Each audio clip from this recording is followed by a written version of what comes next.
Wash out ஆகிடும் DMK கூட்டணி. அதுதான் பயப்படுறாங்க டிஎம்கே. விஜய் அங்கே போகாமல் பார்த்துக்கணும்னா பார்த்து அடிக்கிறாங்க.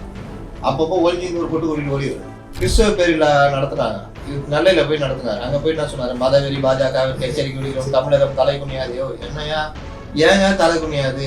அதெல்லாம் முடியாது, தமிழகம் தலை குனியாது, தமிழகம் போராடும். எதுக்குங்க போராடும்? அதெல்லாம் எனக்கு தெரியாது. போராடும், தமிழகம் வெல்லும். எதுலங்க வெல்லும் எழுதி கொடுத்தாங்க, படிக்கிறேன், கம்முன்னு போயிடும். சட்டம் பிரச்சனை பேசுனீங்களா இல்லையா? ஆர்எஸ்எஸ் ஒரு சிறப்பான இயக்கம். இன்னைக்கு ஆர்எஸ்எஸ் சித்தாந்தம், ஆர்எஸ்எஸ் சதின்னு உட்காந்து பேசுறேன். ஆனால் காலத்துக்கு ஏற்ற மாதிரி மாற்றுவாங்க. இந்த சிபிஎம் இவங்களாம் பெரிய சண்டை போட்டு 21 தொகுதி வேணும்னுவாங்க. எத்துக்கோ, யார்கிட்ட கேட்குற, அண்ணன்ட்ட தானே கேட்குற, வாங்கிக்கோ அப்படின்னு. அதில் 16 தொகுதி ஏடிஎம்கே வெயிட்டாக போட்டு நிறுத்து குனிய வச்சு குத்துற தொகுதியாக இருக்கும். இவங்களாம் வாங்கி நிற்பாங்க, 5 தொகுதி ஜெயிப்பாங்க. பெரிய முறுக்கு குழப்ப முறுக்கு யாருன்னா விஜய் தான். பேருடைய அண்ணன் பிரச்சனை, ருசிக்கும் இவருக்கும் உள்ள பிரச்சனை அப்படிதானே இருக்கலாம். இவரை கேட்டு தூக்கி போட்டாங்களா? சரி, வெளியே வந்து என்ன பண்றாங்க? வெளியில வந்து அவங்க 2 பேரையும் காப்பாத்துறாரு. வேற புசியும் ஆதவையும் காப்பாத்து. நல்லா இது அந்த கதை.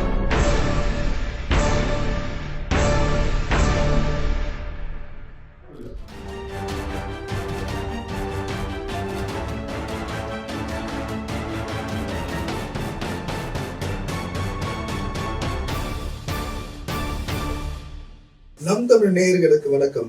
இன்றைக்கு அரங்கத்துக்கு வந்து இருப்பவர் மூத்த பத்திரிகையாளர் முத்தலிப் அவர்கள் வந்திருக்காங்க. வணக்கம். வணக்கம்.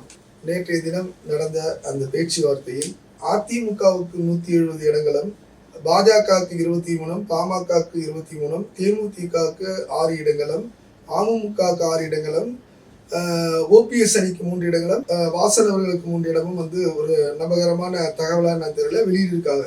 தேர்தல் யுகங்கள் வழியா வந்திருக்கு. அது நீங்க எப்படி பாக்குறீங்க முத்தலிப்பு சார்? பாஜக அதிமுக கூட்டணி பேச்சுவார்த்தை போய்கிட்டு இருக்குது.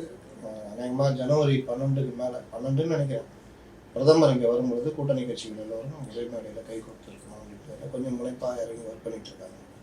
கொஞ்சம் முன்னாடியே ஆரம்பிச்சிட்டா நல்லா இருக்கும்னு சொல்லிட்டு பேச்சுவார்த்தை நடத்துறாங்க. அதில் விஜய் கூட நடத்துறாங்க, இது ஒரு பார்ட்டு. அப்போ இதில் அதிமுக பாஜக கூட்டணி இவர்கள் சொல்கிற மாதிரி பொருந்தா கூட்டணி, பெரிய பிரச்சனை, கபலீகரம் பண்ண போகிறாங்க. அதாவது 23 சீட்டு 25 சீட்டு கூட பிடுங்குறாங்க அதிமுக இருந்து. அப்போ 10 சீட்டு நின்ன விடுதலை சிறுத்தைகள்ட்ட இருந்து 4 சீட்டு வாங்கினது வந்து பிடுங்கினது கிடையாது.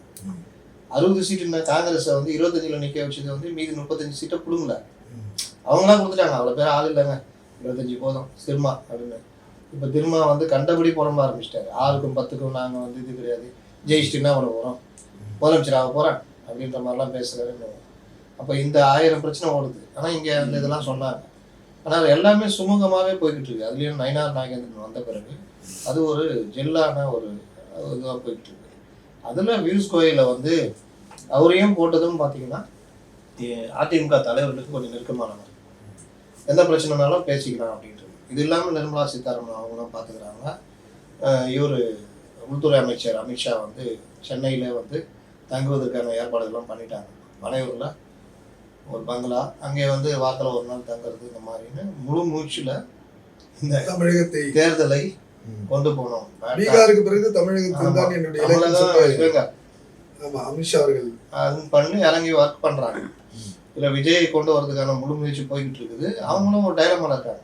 இப்போ வரைக்கும் தண்ணிட்டு கூட்டு நான் கேட்குறேன்ல, நேற்று கூட ஒரு இதில் போட்டோம், ஒரு தலைவர் பேசியிருந்தாரு, சொன்னாங்க நீங்கள் இதெல்லாம் பேசுறீங்க ரைட்டு, உங்களுக்கு தைரியம் இருந்தால் உங்கள் தலைவரை என்டிஏ கூட கூட்டணி இல்லைன்னு அறிவிக்க சொல்லுங்கள். ஒரே ஒரு அறிக்கை, என்டிஏவுடன் கூட்டணி இல்லை, முற்றுப்புள்ளி வைக்கிறேன், நாங்கள் தனித்து தான் சொல்லுங்கள், அவங்க கிட்டேயே வரமாட்டோம், கரெக்டுங்க, அவங்க ரூட்டில் போகிறாங்க அப்படின்ற அதுக்கேற்ற மாதிரி நாங்கள் அரசியல் பேசுவோம். ஆனால் நீங்கள் ஒரு பக்கம் ஒரு சேனல் பேசிக்கிட்டு, பவன்கிட்ட பேசிக்கிட்டு, இதெல்லாம் பண்ணிக்கிட்டு நாங்கள் எங்கள் கொள்கை கூட்டணி அந்த கூட்டணின்ற கதையெல்லாம் விட்டாதீங்கன்றதான் நல்லது. அப்போ பாஜக அதிமுக கூட்டணி அவங்களுடைய தொகுதி பங்கீடுன்றது பியூஷ் கோயல் எல்லாம் அவங்க வந்து இங்கே ஆலோசனை பண்ணிட்டு 40 தொகுதிகள் கேட்போம். 40னா 30 நிற்கலாம் அப்படின்னு 40 தொகுதிகள். அவர்கள் 25 தருவோம். இது 30ஆ 25ஆ இது நெகோசியேஷன் 23 அப்படின்னு சொல்லிட்டு விட்டுவானுங்க. நமக்கு ஏன் அதெல்லாம் விட்டுறவன் விடுவோம். என்டி இவர் அமமுக 6 சீட்டு, இவருக்கு 3 சீட்டுலாம் விட்டுறாங்க. அவங்க டிடிவி போட்டுட்டு இது தாவேகிட்ட போகிறது பேசிகிட்டு இருக்கிறாங்க. தாவகா இங்கே வரதுக்கு பேசிட்டு அதனால அந்த கூத்துக்கள் எல்லாம் ஜனவரியில் ஒரு இறுதியாகும். அது வரைக்கும் சொல்றதெல்லாம் ஒரு அனுமானங்கள் தான். இப்போ நம்ம சொல்றதும் அங்கிருந்து அவர்கள் சொல்றது தான். தாவேகா வந்து சப்போஸ் அதிமுக வந்தா அமமுக கைட்டு விட்டுருவாங்களே. வேற வழி இல்லாம வேற வழி இல்லாம என்டிஏ கூட்டணிக்குள்ள இதுல வந்து இபிஎஸ் அவர்கள் ஏத்துப்பாங்களா? யாரு இபிஎஸ் அவர்கள் இந்த அது வந்து அவங்க என்ன சொல்றாங்கன்னா எங்க கிட்ட வரக்கூடாது, நீ அவங்களோட எங்களுக்கு நீங்க எதாவது கொடுத்துருங்க, நாங்க அவங்களுக்கு கொடுத்துக்கிறோம், தாமரையில நிக்க வச்சுக்கிறோம், எங்க கண்ணில் படக்கூடாது, மேடையில கூட எங்கேயாவது வாரமா நிக்க சொல்லு, இந்த சமைச்ச பொண்ணுங்க நிக்கிற மாதிரி வாரமா எங்க நிக்க சொல்லு, கண்ணில் பட்டா கொண்டுருவாங்க, அவ்வளவுதான். அதனால இந்த கை பிடிச்சிதான் தூக்குமாலாம் கடைசியில போய் நிக்க சொல்லி என் கண்ணில் நான் திரும்பி பார்த்தா கூட தெரியக்கூடாது, அப்படி அந்த மாதிரி தான் வரும். அதனால இந்த கடுப்பு தான் இவர்களுக்கு. இவர்களுக்கு கேட்ட 25 தொகுதின்றது 2 பேருக்குள்ளேயும் கிட்டத்தட்ட ஒன்னா போயிடுன்னு வச்சுக்கோங்க. அது ரீசன்ட்ல போன இதுல வந்து 20 தொகுதி கொடுத்தாங்க. 20-30 கூட கொடுக்கலாம். இப்போ அவங்க வளர்ச்சிக்கு 25 to 30ன்னு வச்சுக்கலாம். அது ஏதோ ஒன்று செட்டில் ஆகும். அவங்க கேட்கறது என்னன்னா, நீங்க கொடுக்கறது வந்து நாங்க ஜெயிக்கிற மாதிரி இருக்கிற தொகுதியில கொடுங்க, எங்களுக்கு தோதான தொகுதி கொடுங்க, நீங்க குறைஞ்சா கொடுத்தாலும் நாங்க ஜெயிக்கக்கூடிய ஜெயிக்கிற மாதிரி இருக்கலாம். ஏன்னா கலைஞர் என்ன பண்ணுவாருன்னா, இந்த சிபிஎம் இவங்களாம் பெரிய சண்டை போட்டு 21 தொகுதி வேணும்னுவாங்க. அப்படி போ எத்துக்கோ, யார்கிட்ட கேட்குற, அண்ணன்ட்ட தானே கேட்குற, வாங்கிக்கோ அப்படின்னு. அதில் 16 தொகுதி ஏடிஎம்கே வெயிட்டாக போட்டு நிமித்து குனிய வச்சு குத்துற தொகுதியாக இருக்கும். இவங்களாம் வாங்கி நிற்பாங்க, 5 தொகுதி ஜெயிப்பாங்க.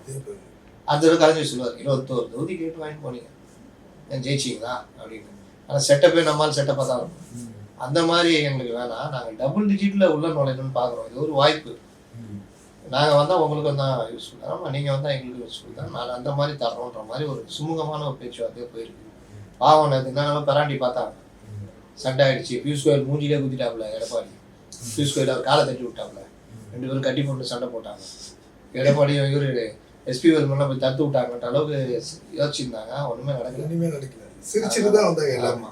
அதனால அவரு ஏற்கனவே பழைய நட்பு, அதனால இதாகிடுச்சு. இது ஒரு பார்ட்டு. பாமகவுக்கு வந்து எப்படி அனுபவம் பண்ணிடுவார், ஒரு 20 தொகுதிகள் கொடுக்குற மாதிரி போகும்.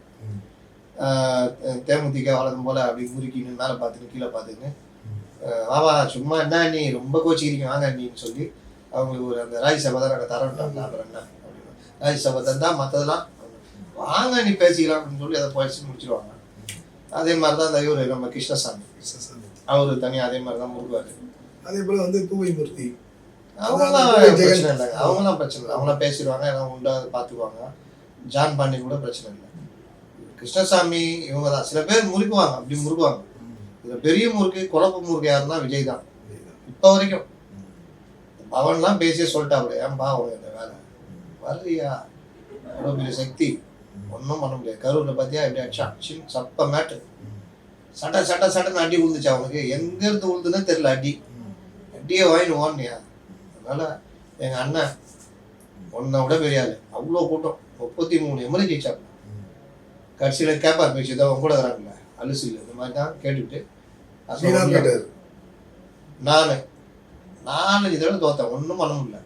அப்போ எனக்கு ஒன்று புரிஞ்சுது, ஜெகன்மோகனை வீழ்த்துறோம்னா நம்ம தனியாக நின்னா வேலைக்கு. அதே மாதிரி தான் அவர் சந்திரபாபு நாயுடு, 2 பேரும் சேர்ந்தோம், நீங்கள் நல்லா இருக்கும். அவர் ஜெயிச்சு தனி பெரும்பான்மை வந்தாலும் நான் துணை மாட்டேன். இன்னைக்கு 22 எம்எல்ஏ 2 எம்பி டெல்லி லெவலில் இன்னைக்கு பவன் ஊருக்கே தெரியுது. அடுத்து தெலுங்கானா போகிறேன், அங்கே கட்சியை இது பண்ணுறேன், அடுத்து தமிழ்நாட்டில் கட்சி வெளிப்படுத்த போகிறேன். எனக்கு வயசு இருக்கு, நான் வந்து நாளைக்கு முழு சக்தியாக நான் வருவேன். அந்த மாதிரி உனக்கு வயசு இருக்கு, இப்போதைக்கு போய் நில்லு, ஒரு 45-50 எம்எல்ஏ கேட்டு வாங்கு, எதிர்கட்சி தலைவரோ துணை முதல்வரோ கேளு. அடுத்து பஞ்சாயத்து தேர்தல் இருக்குது, எம்பி தேர்தல் இருக்கு, ஜெயிக்கலாம், கூட்டணியாக தான் ஜெயிக்கலாம். அதுக்கு பிறகு நீ தான் பெரிய சக்தி. டிஎம்கே அந்த காலகட்டத்தில் நிற்க முடியாது. இதை பண்ணுறதை விட்டுன்னு சொல்கிறாரு, இதெல்லாம் கேட்டு தலையாட்டிக்குது. ஆமாம் இல்லை, நல்லா இருக்குது இல்லை, நீங்கள் பார்த்துருக்கீங்களா? நம்ம வாழ்க்கையிலே சில பேரை பார்ப்போம், நம்ம கூப்பிட்டு சொல்லுவோம், டே இதெல்லாம் பண்ணாதரா, இதெல்லாம் பண்ணாமா இல்லை, நல்லா தலையாட்டிப்பாங்க, எல்லாம் தலையாட்டுவோம். மறுநாள் வந்துட்டு இல்லை அவங்கள்ட்ட கேட்டேன், அவங்க வந்து இப்படி சொன்னாங்க. ஒரு பஞ்சாயத்துக்கு நான் கூப்பிட்டு போகிறேங்க, அப்பாவுக்கும் பிள்ளைக்கும் பஞ்சாயத்து, நான் போய் நின்று பயங்கரமாக தகராறு பண்ணுறேன். அவருக்கு என் மேலே கோபம் கூட, கொஞ்ச நேரம் பொறுத்து பார்த்தா பையன் பட்டி அடிச்சிட்டான். நான் கையை அப்படி தூக்குனேன், அவங்க அப்பா சொன்னார் கையை ரொம்ப தூக்காத, ஃபேன் ஓடிக்குது அவருக்கு அவ்வளோ அனுப்பு என் மேலே. சரி நான் வரேன் அப்படின்ட்டு வந்துட்டேன். அப்புறமா வந்துட்டு நல்லா பேசணும் நீ வேகமாக கம்முன்னு போயிடு. நல்லா நான் பேசினாலும் எனக்கு நீ நல்லா செஞ்ச, நீ ஸ்ட்ராங்காக இருந்தால் தான் நான் பேச முடியும். கண்டிப்பா நீ அங்கே போயிட்டு பல்டி அடிச்சிட்டேன் அவ்வளோதான். இந்த மாதிரி கேரக்டர் தான் விஜய்லாம். நீங்கள் பாம்புன்னு தாண்ட முடியாது, பழுதுன்னு பாம்புன்னு பிடிக்க முடியாத பழுதுன்னு தாண்ட முடியாதுன்னு அந்த மாதிரி கதை தான். சரி, இன்னொரு ஒரு விமர்சனம் சொல்றாங்க. நீங்க வந்து விஜய் தாவக்கே வந்து கண்டிப்பா வந்து பாஜக சேர்ந்த நல்ல விஷயம் அப்படின்னீங்க. ஆனா வந்து அவர் வந்து கூட்டணி வச்சா வந்து அவருடைய எதிர்காலமே இருக்காது, அதோட காலி அப்படின்னு பேசுறாங்க. ஏன்னா சிறுபான்மையுடைய ஓட்டு வங்கி வந்து அவர் அதை மையப்படுத்தி தான் வந்து அந்த கட்சியை வந்து ஆரம்பிச்சிருக்காரு அப்படின்னு சொல்லிட்டு. ஸோ இது மறுபடியும் வந்து பாஜகவோட கூட்டணினா அது திமுகவுக்கு தானே அது பலமாக போயிடும். ஏன்னா திமுக வந்து இங்கே இருக்கக்கூடிய ஸ்டாண்ட் என்னன்னா பாஜகவுடைய எதிர்ப்பு தான். அவங்க ஆட்சியுடைய சாதனைகளோ மற்ற எதுவுமே அவங்க சொல்லலை, பாஜகவுடைய எதிர்ப்பு வச்சு தான் அரசியல் பண்ணுறாங்க. அப்போ இப்படி இருக்கும்போது அது எப்படி அந்த லாஜிக் ஒர்க் அவுட் ஆகும்னு நீங்கள் நினைக்கிறீங்களா? கலைஞர் 99 கூட்டணி வச்சார்ல. ஆமாம், வாஜ்பாய் இன்னைக்கு பேசுகிறாங்கல்ல சிறுபான்மைன்னு. அந்த சிறுபான்மை திமுக தானே இருக்கு, எங்கேயா போயிடுச்சா? 100% இவங்கள்ட்ட தானே இருக்கு. இல்லை, அன்னைக்கு இருக்க காலகட்டம் வேற. என்ன காலகட்டம்? அதே 2 காலில் தான் நடந்தோம், கையில் எடுத்து தான் சாப்பிட்டோம். வேற என்ன, இங்கே எடுத்து இங்கேயா சாப்பிட்டோம்? அதே காலகட்டம், அதே மக்கள், அதே அரசியல் தான். அவங்க அரசியல் அன்னைக்கு 5 வருஷம் ஜாலியாக இருந்தாங்க. முரசொலி மாறன் இறந்தவொன்னா அவர் வந்தார், இப்படி போக விட்டு புடவையில் சாத்துற மாதிரி டப்புன்னு காங்கிரஸ் ஸ்தாபனம். அப்புறம் எங்களை விட்டால் இதுனாங்க. கொஞ்ச நாள் பொறுத்து காங்கிரஸ் விரட்டி விட்டாங்க, மறுபடியும் காங்கிரஸ் கூட சேர்ந்தாங்க, மறுபடியும் நாங்கள் தான்னாங்க. இன்னைக்கு உருட்டுறதுக்கு நாங்கள் தான் மதவெறிக்கு எதிரானவங்க. அப்போ 2002 கோத்ரா கலவரப்போ என்ன பண்ணாங்க? அந்த மாநிலத்தோட சட்டம் பிரச்சனை பேசுனீங்களா இல்லையா? ஆர்எஸ்எஸ் ஒரு சிறப்பான இயக்கம். இன்னைக்கு ஆர்எஸ்எஸ் சித்தாந்தம், ஆர்எஸ்எஸ் சதின்னு உட்காந்து பேசுனீங்க. அதனால காலத்துக்கு ஏற்ற மாதிரி மாற்றுவாங்க, ஜனங்களும் அதுக்கு ஏற்ற மாதிரி மாறிக்குவாங்க. முஸ்லீம்களை வந்து நீ போனிய கோத்ரா கலவரத்தை ஆதரிச்சு வந்தோன்னு நீ உனக்கு ஓட்டே கிடையாது நான் அன்னைக்கு சொல்கிறேன். இவர் போய் அங்கே என்ன சொல்கிறாரு, இஸ்லாமியர்களுடைய பாதுகாவலர் நான்ன்றாரு, வெக்கமா இல்லாமல். அதனால் அப்போ 2002 கேட்டால் என்ன பண்ணுவீங்க? ஜெயலலிதா சேர்ந்தாங்க 98, 1 வருஷம் இருந்தாங்க, கழட்டி விட்டாங்க. ஜெயலலிதாக்குன்னு அதுக்கப்புறம் இஸ்லாமியில் ஆதரவு கிடைக்காம போச்சு. அதனால அரசியல்ன்றது நீங்கள் இந்த மாதிரி உருட்டுறது. நான் இன்னொன்று கேட்குறேன், பாஜக கூட சேர்ந்து ஏடிஎம்கே தேர்தலில் சந்திக்கிறாங்க. சிறுபான்மையினர் ஃபுல்லாகவே டிஎம்கேக்கு ஓட்டு போடுறாங்க. ஏடிஎம்கேவும் பாஜக ஒன்றும் இல்லாமல் போச்சு. 75 சீட்டு ஜெயிச்சாங்கல்ல. டிடிவியை சேர்த்து 100 சீட்டு ஜெயிச்சிருப்பாங்கல்ல. ஆனால் 2024 எலெக்ஷனில் 2 பேரும் ஒன்றா இருந்தால் 20 எம்பி ஜெயிச்சிருப்பாங்கல்ல, பாதிக்கு பாதி. அப்போ சிறுபான்மையினர் ஓட்டுன்றது ஒரு பார்ட்டு, அதை நீங்கள் ஊட்டிக்கிறதுக்கு வச்சுக்கிறது. இன்னைக்கு விஜய் வந்து தனியாக நின்றாருன்னா அது அவருக்கு பிரிஞ்சு போயிடும்.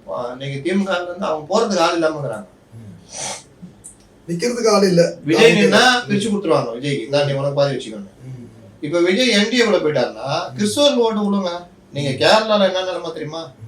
கிறிஸ்துவர் ஓட்டு 2ஆ பிரிஞ்சு மாநகராட்சியும் பிடிச்சிருக்காங்க, பிஜேபியும் காங்கிரஸும் வந்துருக்குது. முஸ்லீம் ஓட்டு காங்கிரஸுக்கு வந்துருக்குது. மொத்தத்தில் இடதுசாரிகள் நம்பிக்கை இருந்து போயிட்டாங்க. ஊழல், மருமகன், அங்கேயும் ஒரு மருமகன், தங்க கடத்தல், இந்த மாதிரி பல பிரச்சனைகள். அதனால அங்கே இப்போ அடுத்த ஆட்சி இழப்பாங்க. இந்த வர தேர்தலில் ஆட்சி இழப்பாங்க. இதான் நிலைமை இன்னைக்கு. அதனால இந்த சிறுபான்மையினர் இந்த உருட்டுலாம் வந்து ஒரு பார்ட்டு. நீங்க பெருவாரியான வெற்றினா கூட்டணி 26 இந்த இது எடுபடாதுன்றீங்க. ஏன்னா இவர் இங்க வந்துடுறாரு வச்சுக்கோங்க, இவர்கிட்ட ஒரு 20% இருக்கு, இவருடைய ரசிகர்கள் ஒரு 10%, பட்டியலின மக்கள், பொதுமக்கள் அதெல்லாம் வருது. இங்க ஏற்கனவே 43%, 42% வச்சிருக்காரு. இவர் 20 சேர்த்தா கிட்டத்தட்ட 50-60 போயிடும். ஆனால் விஜய்க்கு 15% வச்சுக்கோங்க, இவங்க ஒரு 40, 55%. இது இல்லாமல் ஜெயிக்கிற கட்சி ஓட்டு போகிறவங்க இருக்காங்கல்ல, எதையா ஜெயிக்கணும், அவங்க தான் ஜெயிப்பாங்க, அவங்க தான் உத்தரவு இருக்காங்கல்ல, அது ஒரு 10% தான் வாஷ் அவுட் ஆகிடும் டிஎம்கே கூட்டம். அதுதான் பயப்படுறாங்க டிஎம்கே. விஜய் அங்கே போகாமல் பார்த்துக்கணும்னு தான் பார்த்து அடிக்கிறாங்க. அப்பப்போ ஒழிஞ்சு ஒரு கொட்டு கூட்டிட்டு ஓடிடுறது, நேரடியாக அடிக்கிறது கிடையாது விஜய. இந்த இது மட்டும் தான் பண்ணுறாங்க. விஜய்க்கு இவங்க வானிலை அறிக்கை மாதிரி இவரெல்லாம் கற்பனை பண்ணிக்கிறாங்க. இந்த தயிர் வியாபாரி ஒருத்தன் போவான், தயிர் விற்றுட்டு ஒரு மரத்தடியில் விற்கிறது. தயிர் ரொம்ப விற்றுருக்காது, கொஞ்சம் இருக்கும், அப்படியே வச்சுட்டு ஒரு மரத்தில் அப்படியே சாமி தூங்கிடுவான். தூங்கினோன்னா கனவு வரும். கனவுல இவன் வந்து ஒரு அந்த ஊருக்கு போவோம், ராஜா அவர் வந்து ஏதோ இது பண்ணுவார். அந்த ஒரு ஊரில் ஏதோ சிங்கமாக ஏதோ பெரிய பிரச்சனை ஆகிட்டு இருக்கும், அதை அடக்குனா என் பொண்ணை கட்டி தரணுவார். அடக்கிடுவோம். அடக்கணுன்னா ராஜா வந்து என் பொண்ணை கட்டிக்கணுன்னாரு. இதை பண்ணி நான் கட்ட மாட்டேன் அப்படின்னா, காலை பிடிச்சி கேட்குறான் நீ கட்டிக்குப்பான்னு. போயா கட்ட முடியாதுன்னு ஒரு உத விடுவோம். ஏன்னா அந்த உத தயிர் பானையில் கொடுத்தா தயிர் பானை உடச்சி தயிர்லாம் கொட்டி ஐயோ போச்சே சிம்னி வியாபாரி கதையும் சொல்லுவாங்க. சிம்னி வியாபாரி என்ன அந்த மாதிரி இவங்களாம் தலைவரை நான் இப்போதான் வெளியே போயிட்டு வந்தேன் 38% ஆகிட்டோம் தலைவரை நம்ம எப்படிங்க அதெல்லாம் ஆகிட்டோம். சரி நீங்கள் நான் இப்போ தான் வெளியே போயிட்டு இருந்தேன் 41% அப்படின்னு இப்படி வானிலை இருக்க மாதிரி சொல்லுங்கிறாங்க. இந்த தங்க விலை ஏறுதுல அது மாதிரி எங்க இருந்தே ஆகுது எப்படியா வருது உன் தலைவன் பனையர் விட்ட வெளியே வர மாட்டேங்கிறான். ஏதாவது பேசினாலாவது இதெல்லாம் பேசினாரு. இந்த ஒரு படத்துல சொல்லுவாங்க அந்த மம்முட்டி நடிச்ச படத்துல ரோஜா இருக்கும் ஒரு 10 தொகுதி ஜெயிக்கவே முடியாதுன்னு இருக்கும் அந்த மாவட்டமே. அப்புறம் ரோஜா போய் டான்ஸ் ஆடிட்டு வருவாங்க. எப்படி இருக்குது அந்த மாவட்டம் முன்னாடி ரொம்ப கஷ்டமாச்சு தலைவரை. அப்புறம் நம்ம கொண்டு போறப்ப இப்ப ஈஸி ஆயிடுச்சு. ஓஹோன்னு ஆயிடுச்சு தலைவரானுவாங்க. அவங்க வந்து ஒரு டான்ஸ் கச்சேரி பண்ணோன்னா ஓஹோன்னு ஆயிடுச்சு தலைவரானுவாங்க. அந்த மாதிரி இவர் போயிட்டு அங்கங்க போயிட்டு இது பண்ணாருன்னா ஓஹோ ஆஹோன்னா ஒரு மண்ணும் இல்லை நீ வெளியே வரவும் மாட்டேங்கிற. அவன் கிறிஸ்துவ சாவு வீட்லயே போயிட்டு நண்பர் உடைய தந்தையார் மரணம் என் நெஞ்சை பிழிந்து எடுக்கிறது ஐயோகோ அப்படின்ட்டு ஏய் நான் சொல்லிக் கொள்கிறேன் பாஜகவிற்கு இன்றைய தினம் திராவிட முன்னேற்ற கழகம் அப்படின்னு சாவு வீட்லயே அரசியல் பேசுற கட்சி திமுக அதிமுக முதலாளித்துவ கட்சிகள். கல்யாண வீட்டில் போயிட்டு இந்த வீட்டில் இவங்களை வாழ்த்துறேன்னு சொல்லிட்டு ஆணை எடுக்கிறேன் அவ்வளோதான் தொலைச்சி கட்டுருவாங்க நீங்கள் நல்லா இருக்கணும் நீங்கள் அப்படின்னு முடிச்சுட்டு வர்றது தான் இன்னைக்கு அரசியல் பார்க்குறோம். கிறிஸ்துவ பேரில் நடத்துனாங்க நெல்லையில் போய் நடத்தினார். அங்கே போய் என்ன சொன்னார் மதவெறி பாஜகவிற்கு எச்சரிக்கை விடுகிறோம் தமிழகம் தலை குனியாதையோ என்னையா ஏங்க தலை குனியாது அதெல்லாம் முடியாது தமிழகம் தலை குனியாது தமிழகம் போராடும் எதுக்குங்க போராடும் அதெல்லாம் எனக்கு தெரியாது போராடும் தமிழகம் வெல்லும் எதுலங்க வெல்லும் எழுதி கொடுத்தான் படிக்கிறேன் கம்முன்னு போயிடு போயினா நல்லா இருக்குதா வார்த்தை தமிழகம் வெல்லும் நல்லா இருக்குதா வெல்லும் நல்லா இருக்குங்க அதோட பழமொழி சொன்னா கேட்கணும் அர்த்தத்தெல்லாம் கேட்கணும் ஓடு அப்படின்னு பம்மல் கே சம்பந்த மாதிரி சொல்லுங்கிறாங்க. இவரு எடப்பாடி ஓனாய் கூட்டம் வருகிறது ஓனாய் ஆடு தோலை போர்த்தி கொண்டு ஓனாய் கூட்டம் வருகிறது என்றென்றும் அம்மா ஆட்சியிலிருந்து நாம் சிறுபான்மை மக்கள் காவலாக இருக்கிறோம் இப்பொழுதும் இருக்கிறோம் அப்படி இப்படின்னு அவரு நீ போன என்ன பண்ற என்ன பேசுன ஒண்ணுமே பேசல. அறகுறையா ஒரு ஜோசப் கதையை சொல்லிட்டு போயிட்டேன். அந்த கதை என்ன கதை நாங்க உட்காந்து தேடுறோம். முழு கதை எந்த ஜோசப்ப சொன்னாரு? ஜோசப் ஸ்டாலினை சொன்னாரா? ஜோசப் விஜய்னு அவரு கதையை சொல்லிட்டாரா? கிணறு கதைன்றாரு கிணத்த காணும் கதையா என்ன கதைன்னு கதையை காணும். அதாவது வந்து அது என்னன்னா அவர் கதையை மாத்தி சொல்லிட்டாரு. சகோதரருக்குள்ள பிரச்சனை. சரி ஒரு சகோதரனை வந்து அந்த ஊரை விட்டு அனுப்பிடுறாங்க. சகோதரன்னா ஆதவர்ஜுனா அருண்ராஜ் புஷியானந்த் அவங்களுக்குள்ள பிரச்சனை. சரி சரி இவன் என்னன்னா முன்னாடி என்ன நடக்குதோ அது கணிச்சு சொல்லக்கூடிய ஒரு யாரு விஜய் ஜோசப் தானே ஜோசப் விஜய் அதாங்க ஜோசப் சரி கணிச்சு சொல்லக்கூடியவர். ஆமா அவர் வந்து என்னன்னா அந்த நாட்டுடைய பெரிய அந்த பஞ்சம் மற்ற இதெல்லாம் வரப்போகுது அப்படின்லாம் சொல்லி முன்கூட்டியே வந்து அந்த நாட்டு மக்களுக்கான தேவைகள் எல்லாம் எல்லாமே வந்து அந்த சொல்லிடுறாங்க. அப்புறம் அந்த நாட்டுடைய தளபதியா மாறி அந்த நாட்டுடைய ஆளக்கூடிய சக்தியா இருப்பாங்க தளபதியா. ஆமா அப்புறம் வந்து அண்ணனுடைய தேசத்துல வந்து பெரும் பஞ்சம் ஏற்படும் சாப்பாடுக்கெல்லாம் கஷ்டம். யாரு நம்ம இவரு ஸ்டாலின் ஸ்டாலின் இவரு வந்து உதவி செய்வாரு. யாரு தம்பி ஜோசப் விஜய் ஹெல்ப் பண்ணுவாரு. சரி சரி இதுதான் அவர் சொன்னது கதை. போட்டாங்களாமாங்க விஜய யாருக்கு புரியுதோ இல்லையோ ஆனா அவருக்கு புரியும். யாருக்கு அவர் சொல்லுவாரு ஏங்க நீங்க சொன்ன உங்களுக்கே புரியலன்னு ஏன்பா ஜானு எழுதி வாங்கி வந்தியா முழுசா எழுதி வாங்கி வந்தியா என்னமோ ஒரு கதையை சொல்லிட்டு அவர் இறங்கி போயிட்டாரு. நாங்க அவன் உட்காந்து தேடினுக்கிறான். கூகுள்ல அதிகமாக சர்ச் செய்யப்பட்டது ஜோசப் கதை என்றால் என்ன ஜோசப்பை கிணற்று தூக்கி போட்டாருடா. சரி நீங்க சொல்லுங்க நீங்க கிறிஸ்துவர் தானே உங்களுக்கு இதை தேவாலயத்திலாம் சொல்லியிருப்பாங்க அந்த ஜோசப் கதையில என்ன நடந்தது சொல்லுங்க. இல்ல அதுதான் அந்த எந்த இது சொன்னல அந்த 2 பேருடைய அண்ணன் தம்பியுடைய பிரச்சனை தான் ஜோசப்புடைய கதை இல்ல அது. 2 பேருடைய அண்ணன் தம்பியுடைய பிரச்சனைகள் முசிக்கும் இவருக்கும் உள்ள பிரச்சனை அப்படிதானே இருக்கலாம். இவரை கிணற்று தூக்கி போட்டாங்களா? சரி வெளியே வந்து என்ன பண்றாங்க வெளியில வந்து அவங்க 2 பேரையும் காப்பாத்துறாரு. யார புசியும் ஆதவையும் காப்பாத்துறாரு. நல்லா இருக்குதுங்க அந்த கதை. இந்த கதையை ஒழுங்கா முழுசா சொல்லிட்டு போக வேண்டியதானே இல்ல இந்த கதைக்கு ஏதாவது பொருந்தணும்ல. நீங்க மனம் தெரிஞ்ச மைந்தன் இந்த மாதிரி ஏதாவது சொல்லி இதை நான் கலைஞர் சொல்லுவார்ல இதை நான் எதற்காக சொல்கிறேன் என்றால் இன்று மனம் திருந்தாமல் பல மைந்தர்கள் சுற்றி கொண்டிருக்கிறார் அப்படின்னு ஒரு டச் கொடுப்பாருல கனெக்ட் பண்ணுவாங்க. ஆமா கதைக்கும் கட்சிக்கும் கனெக்ட் பண்ணி பேசுவாங்க. ஆமா உதயநிதி கூட யாராவது எழுதி கொடுக்குறாங்க அவரும் ஏதோ ஒரு மேட்டர் சொல்லி கனெக்ட் பண்றாரு. ஜானே இந்த மாதிரி பண்றீங்களே நியாயமா ஜான் ஆரோக்கியசாமி கொடுத்த காசுக்கு ஒழுங்கா கூட வேலை செய்ய மாட்டேங்கிறாங்க. அங்க அரசியல் பேசணும் நாங்க கண்டிப்பா அரசியல் பேசணும். எல்லாமே அதான் எதிர்பார்த்தாங்க. இன்றைக்கு சிறுபான்மை மக்கள் வந்திருக்கக்கூடிய இடத்துல சிறுபான்மை மக்களின் காவனை ஏமாத்திட்டு இருக்காங்க. சிறுபான்மை மக்கள் இந்த ஓட்டு இவங்களை தவிர யாருக்கும் போகாதுன்ற ஒரே தைரியத்துல உங்க கட்சியில எத்தனை பேருங்க சிறுபான்மை அமைச்சர், எத்தனை பேர் இருக்காங்க, இஸ்லாமியர் எத்தனை பேர், கிறிஸ்துவர் எத்தனை பேர், இப்படிலாம் பேசணும். நீங்க என்ன பண்ணீங்க, நாங்க வந்து அதை பண்ணுவோம். அது எதுவுமே பேசலாரு. பேசினா இங்க தொடணுமே, கூட்டணி பேச்சு எடுத்து அடிப்படுங்க. அதனால அடி போயிட்டாங்க. கேக்கு விட்டு கண்ணாடி போட்டுன்னு கேக்கை விட்டு சாப்பிட்டுன்னு பிரைஸ் எல்லாம் அவ்வளவுதான். பேசலாம் மட்டும் ஒரு புதுசா ஒரு வார்த்தையை சொல்லிட்டு போயிட்டாரு. சரி முத்தலி சார், நீங்க சொல்ற போல வந்து கேட்க முடியல. அப்ப சிறுபான்மை மக்கள் வாக்குகள்ன்றது வந்து ஒரு பார்ட். நீங்க விஜயும் என்டிஏ சேர்றாங்கன்னா அந்த கூட்டணி பெரிய பலமா மாறிடும். அப்ப சிறுபான்மை மக்கள் வாக்குன்றது ஒரு மேட்டரே கிடையாது. இப்போ அதுக்குதான் உதாரணம் 2021 சிறுபான்மை மக்கள் வாக்கு இல்லாம 75 சீட்டு இவங்க ஜெயிச்சாங்கன்ற. இப்பவும் சிறுபான்மை மக்கள் வாக்கு இல்லாம விஜய் தனியா நிக்கிறாரு வச்சுக்கோங்க. சிறுபான்மை மக்கள் வாக்கு 2 பங்கா பிரிஞ்சா கூட அது வந்து என்டிஏ ஜெயிக்கிறதுக்கான வாய்ப்பு இருக்கும். விஜய் அங்க போயிட்டாருன்னா சிறுபான்மை மக்கள் வாக்குல கிறிஸ்தவர் வாக்கு குலம் விஜய்க்கு, ஏன்னா விஜய் நம்மால் அப்படின்ற மாதிரி. இஸ்லாமியர்கள் போட மாட்டாங்க.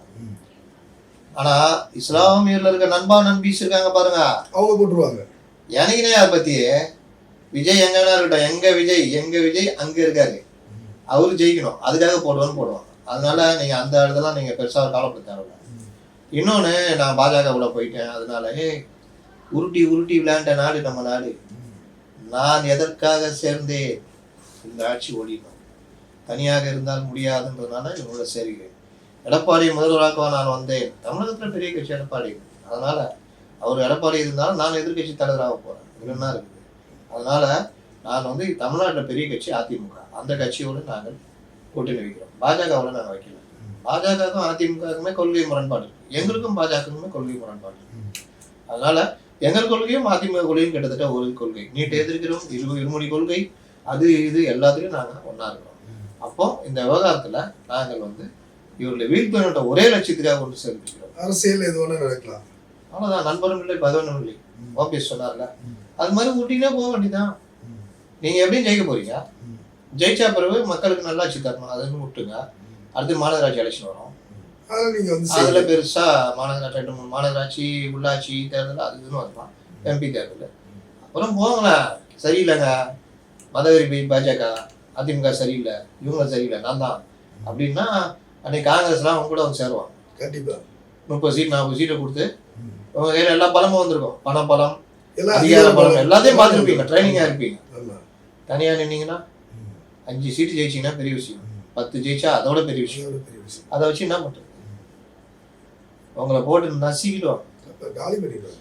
எப்படி வந்து விஜயகாந்த் எம்எல்ஏ பர்ச்சேஸ் பண்ணாங்க, ஒன்னும் மதிக்க மாட்டான், ஒன்னும் பண்ணி கொடுக்காதுன்றான். இவங்க தலையெடுக்க கூடாது, தலையெடுத்தா சிக்கல். திமுக பார்க்கணும், நம்ம தலையெடுக்க விட்டா நம்ம இன்னும் காலியாயிடும். நம்மளை காலை வாட்டு போன கட்சி விடக்கூடாது. இந்த வேலை காங்கிரஸ் என்ன பண்ணோம், இவங்கள்ட்ட எப்படியா சேர்ந்துங்க நம்ம தள்ளணும்னு. அவர் என்ன பண்ணுவாரு, கத்தி சீட்டு தானே புஷிங்களா, என்ன எம்எல்ஏ ஆகிறேன்னா, என்ன சிஎம் ஆகிறேன்னா, இல்லைங்க தலைவரே அது தலைவரே நீ வா ஜானு இவ்வளோ துட்டு கொடுத்துல என்ன பண்ண, சரி கூப்பிடுப்பா அந்த அட்லியை ஏன்னா வடா அந்த நேரத்தில் கூப்பிடுவான். தமிழ்நாட்டில் எவனும் தயாரிப்பாளர் இல்லை, எனக்கு சம்பளம் கொடுக்குற அளவுக்கு நான் 2 படம் பண்ணுறேன் போ, என்ன தலைவர் சொல்லிட்டீங்க அப்படிதான் போ அப்படின்னு ஜான் பார்த்து தான் இருப்பாரு. இந்த சந்தர்ப்பத்தை தான் நான் எதிர்பார்த்து, தலைவரை போயிட்டு வாங்க நான் பார்த்துக்கிறேன் கட்சியை அப்படின்ட்டு புரியாத முறையில் குரான் மேலே சத்தியம் பண்ணிட்டு இதான் நடக்கும். அதனால இது வந்து இல்லைன்னா இவரை தளபதி இல்லைன்னா அந்த படை என்ன ஆகும், சதுரம். யார் போனாங்களே அது எல்லாம் அப்படியே ரிவர்ஸ் அடிக்கும். அதனாலதான் ரொம்ப பேர் யோசிச்சுட்டு இருக்கிறாங்க. இவங்களை நம்பி போயிட்டு இந்த புஷி ஆனந்தெல்லாம் நம்ம ஒரு தலைவராக ஏற்றுக்கிட்டா, புஷி ஆனந்த வழிகாட்டுதல் படி செய்யணும்னா அவனுக்கு என்ன அரசியல் தெரியும், நம்ம இந்த கட்சியில் எப்படி இருந்திருக்கோம், இங்கே போய் என்ன பண்ணுறது, நம்ம பார்த்தா சோம்பப்படி வைக்கிற மாதிரி இருக்கிறாப்புல, என்ன பண்ணுறது, இவர்கிட்ட போய் நம்ம என்ன பேசுறது. விஜயை பார்க்க முடியாது. சேர்ந்த அன்னைக்கு அந்த எந்த படத்தில் சொல்லுவான் பாருங்க, கூட்டு வாப்பா இவர் தான் எங்கள் அப்பா, என் வளர்ச்சிக்கெல்லாம் அவர் தான், இவர் இல்லைன்னா நான் இல்லை, பஸ் ஏற்றி விடுறேன் அவர் அப்படின்னு. அந்த மாதிரி கூப்பிட்டு எல்லாம் பண்ணிட்டு ஏற்றி விடு பஸ் ஏற்றி விடுன்றோம். அதுக்கப்புறம் அஜிதா கதை தான், ரோட்டில் தான் நின்று உடனே வந்து அந்த மாவட்ட தலைவருக்கு தான் ஒரு பொறுப்பு அறிவிச்சுடுவாங்க, அவ்வளோதான். அதனால போகிறவங்களுக்கும் அந்த பயம் இருக்குது. அதனால தான் ரொம்ப பேர் யோசிக்கிறாங்க. உண்மையில வந்து விஜய்க்கு வந்து அந்த பக்குவம் வந்து ஏற்படும். 2026 அந்த தேர்தலில் வந்து விஜய் வந்து தனித்து நின்னார்னா அவர் வந்து உண்மையில காணாம போயிடுவார்னு சொல்லிட்டு உறுதிப்பட சொல்லியிருக்கீங்க முத்தலிப்பு சார். பார்ப்போம். ஜனவரிக்கு 6க்கு பிறகு வந்து அரசியலுடைய மெகா கூட்டணி அப்படின்னு சொல்லியிருக்க அந்த அதிமுகவுடைய கூட்டணியில யார் யார் சேரப்போகிறார் என்பது நிச்சயம் நாம் எதிர்பார்ப்போடு காத்திருப்போம். நன்றி சார்.